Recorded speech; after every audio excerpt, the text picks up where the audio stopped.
Assalamualaikum warahmatullahi wabarakatuh. Selamat pagi semuanya. Baik, pagi ini kita akan membahas bagaimana cara penggunaan Nanda Niknok. Ya, di sini yang saya pakai adalah edisi ke-7 2018 sampai 2020. Baik, sebelumnya kita sudah mempelajari tentang pengkajian. Berikutnya adalah setelah pengkajian, kita akan menentukan bagaimana diagnosa yang didapatkan dari data-data fokus, di mana data tersebut merupakan data abnormal yang dikaji pada pasien. Di Nanda sendiri ada 13 domain, ya. Setiap domain akan memiliki kelas dan nanti dari masing-masing kelas akan memunculkan diagnosa yang sesuai dengan kelas dan domainnya.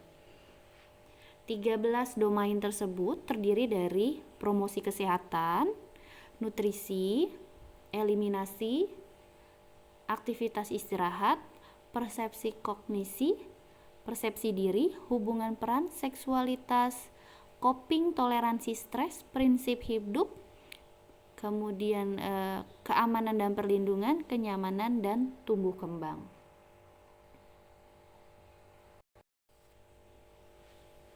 Baik, taksonomi diagnosa, ya, seperti promosi kesehatan, maka ada dua kelas, kesadaran kesehatan dan manajemen kesehatan. Sedangkan untuk domain nutrisi ada 5 kelas, di mana kelas pertama adalah proses menelan, kelas pencernaan, kelas penyerapan, kelas metabolisme, dan kelas hidrasi. Begitupun seterusnya, setiap domain memiliki kelas, nanti setiap kelas akan membunyikan diagnosa keperawatannya masing-masing. Tahap kedua yaitu pengkajian akurat, di mana kita temukan data seorang wanita usia 45 tahun dengan data-data klien mengeluh haus dan lemas. Kemudian data objektif ditemukan bahwa tugur kulitnya kurang elastis, nadi meningkat, suhu meningkat, tekanan darah menurun, terjadi penurunan berat badan dari 56 menjadi 53, kemudian tampak mukosa bibir kering, urin kuning pekat, dan pengisian kapilernya lebih dari 3 detik. Analisa data, ya, untuk mendapatkan penyebab dan etiologi, di mana nanti gunanya adalah mendapatkan diagnosa keperawatan. Maka di sini sangat dibutuhkan sekali pengetahuan tentang penyakit dan proses patofisiologi dari tanda gejala yang muncul. Nah, dengan tadi gambaran bahwa pasiennya mengeluh haus, lemas, turgor kulit kurang elastis, nadi dan suhu meningkat, penurunan berat badan, kemudian mukosa, bibir kering, urin kuning, dan pengisian kapiler itu lebih dari 3 detik, maka kita bisa fokus ke pemilihan domain, apakah dia ke masalah eliminasi ataukah dia ke masalah nutrisi, ya, karena tadi di kelas nutrisi pun ada hidrasi, ya. Jadi kalau cairan banyak keluar atau hilang, masuknya ke domain nutrisi kelas hidrasi, ya, karena kita harus berasumsi apakah pasien kita mengalami dehidrasi, ya, atau juga ke domain eliminasi di kelas fungsi urinarius, bisa saja dia kehilangan banyak cairan melalui urin, ya, karena urinnya juga semakin sedikit, tampaknya dia juga urinnya pekat, maka kita harus memikirkan itu. Nah, untuk mengcross checknya, apakah yang saya harus pilih nutrisi atau eliminasi, maka kita membutuhkan batasan-batasan karakteristik yang dipadu-padankan dengan pengalaman dan pengetahuan perawat itu sendiri, ya. Baik, ini dia nutrisi di kelas hidrasi, kemudian eliminasi dan pertukaran, apakah ini nanti di kelasnya urinarius, ya. Nah, lalu saya lanjutkan lagi buka taksonomi untuk melihat diagnosa yang ada menurut ilmu patofisiologi yang saya dapat dan saya sesuaikan dengan data yang saya dapatkan. Nah, untuk domain eliminasi, itu bisa kita hilangkan. Karena apa? Karena pasien dari hasil pengkajian di sini tidak ada masalah untuk bereliminasi, baik dia BAB atau BAK, ya, atau kita tidak menemukan ada keluhan-keluhan dari proses perkemihannya, hanya dia mengeluh haus, kemudian BB turun. Nah, jadi yang bisa kita asumsikan bahwa ini adalah masalah murni karena hidrasinya, gangguan hidrasi, ya. Sehingga cocok tidak kalau kita ambil diagnosanya adalah defisiensi volume cairan. Nah, untuk melihat kesesuaian batasan karakteristiknya antara di nanda dengan di pasien kita, mari kita buktikan bersama-sama, ya. Jadi defisiensi volume cairan itu ada di halaman 181 dengan nomenklatur dia adalah, atau kode diagnosa adalah 00027, ya, dimana batasannya itu adalah terjadi perubahan status mental, ya, hilang konsentrasi, atau bisa dia penurunan tingkat kesadaran, kemudian penurunan turgor kulit. Apakah terjadi pada pasien kita? Ya, terjadi. Kemudian penurunan tekanan darah, ya, terjadi. Kemudian penurunan tekanan nadi, ya. Ini penurunan tekanan nadi, jadi bisa nadinya dia dangkal, ya, tapi cepat, ya. Tadi nadi pasien kita itu cepat, tapi mungkin kalau dilihat tekanannya adalah dia tidak kuat, ya, atau dia dangkal. Kemudian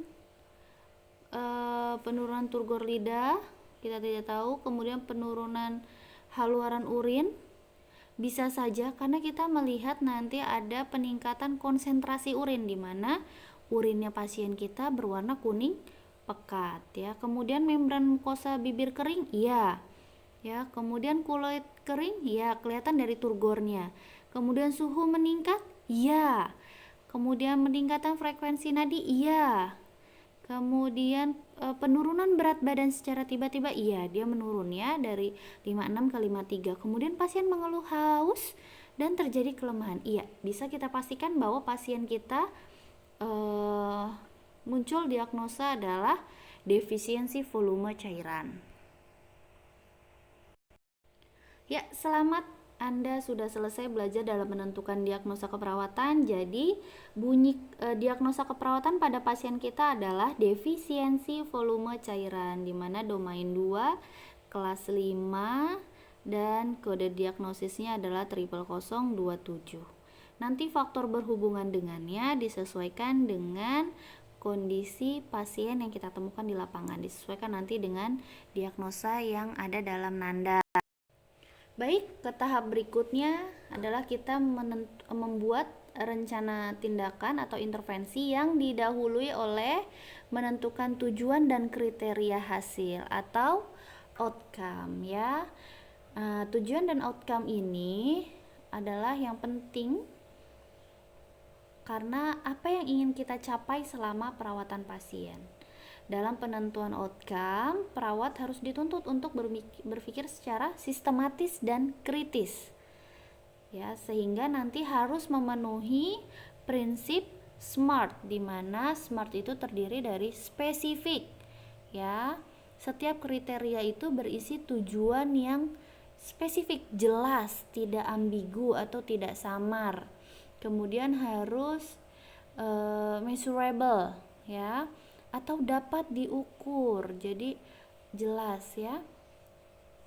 Kemudian achievable, atau ada yang mengistilahkan juga attainable, ya, dimana cara mencapainya atau apa tujuannya yang untuk mencapai tujuan kita, gitu.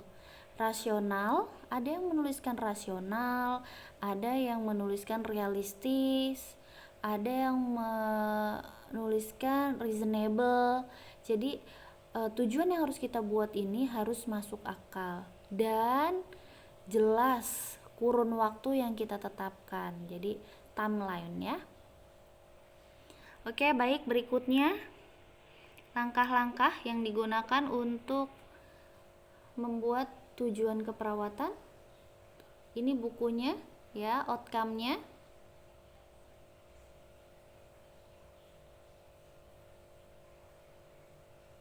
Ya, tadi kita sudah temukan bahwa masalah kita adalah cairan, ya. Sehingga lihat daftar isi, ya, buka bagian kedua, ya, untuk mencari definisi luaran yang sesuai dengan kasus kita.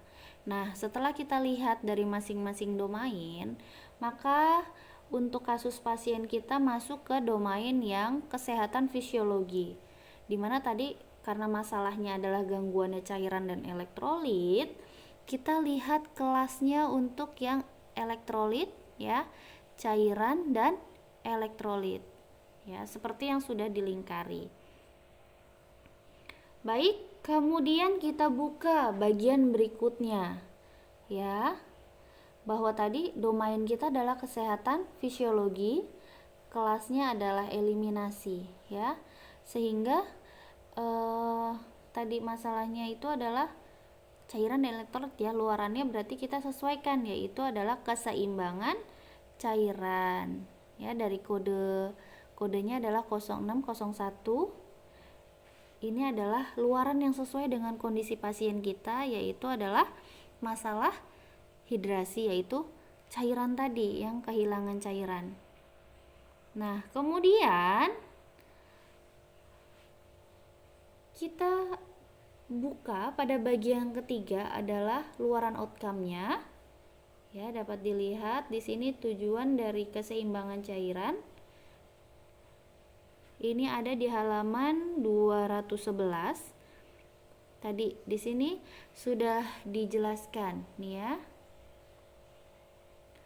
Pasien kita tekanan darah terganggu, iya.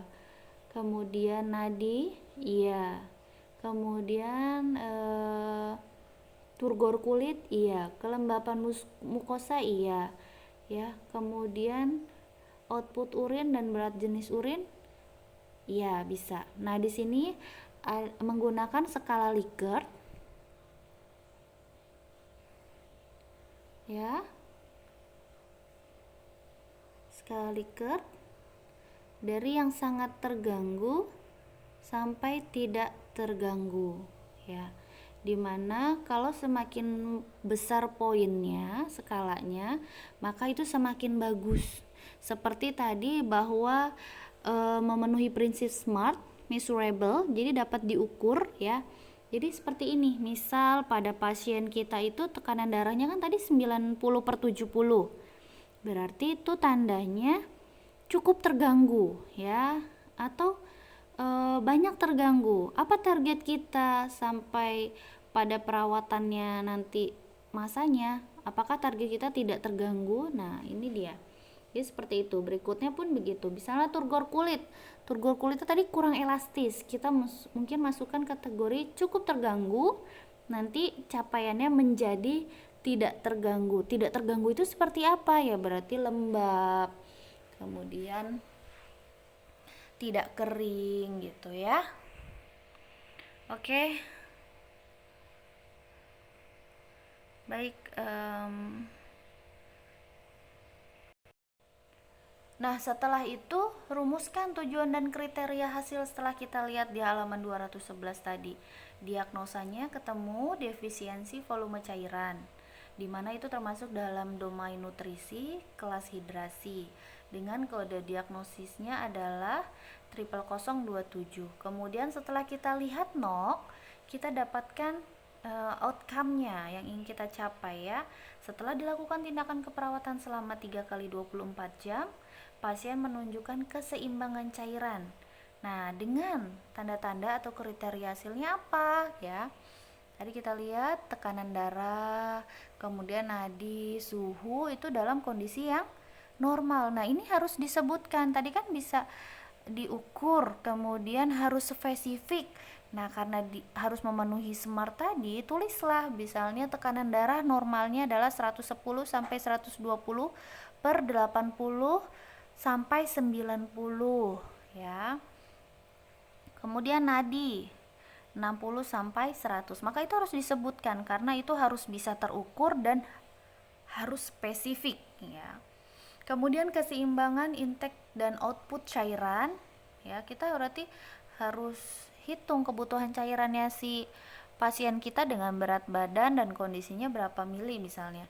Kemudian turgor kurut elastis, mukosa bibir lembab, dan laboratorium darah terkait elektrolit dalam rentang normal. Nah, ini yang harus dikaji. Misalnya dalam pemeriksaan data ditemukan ketidakseimbangan elektrolit, maka disebutkan di sini cairan yang tidak normal apa, normalnya harusnya berapa gitu ya. Misalnya natrium atau kalium atau klorida. Nah, ini harus dituliskan bagian mana yang tidak normal. Baik, selamat, Anda sudah bisa membuat tujuan keperawatan pada klien Anda. Jadi banyak-banyaklah berlatih dan belajar agar bisa membuat tujuan keperawatan yang smart gitu ya. Jadi dimana kita semakin banyak berlatih, disitulah semakin kita akan mengenali, kita akan semakin peka dan tahu salahnya gitu. Baik, berikutnya adalah menentukan intervensi keperawatan. Ya, di mana pemilihan diagnosa yang benar akan membantu perawat dalam menentukan tujuan keperawatan serta intervensi keperawatan itu sendiri. Baik, ini adalah buku NIK-nya ya.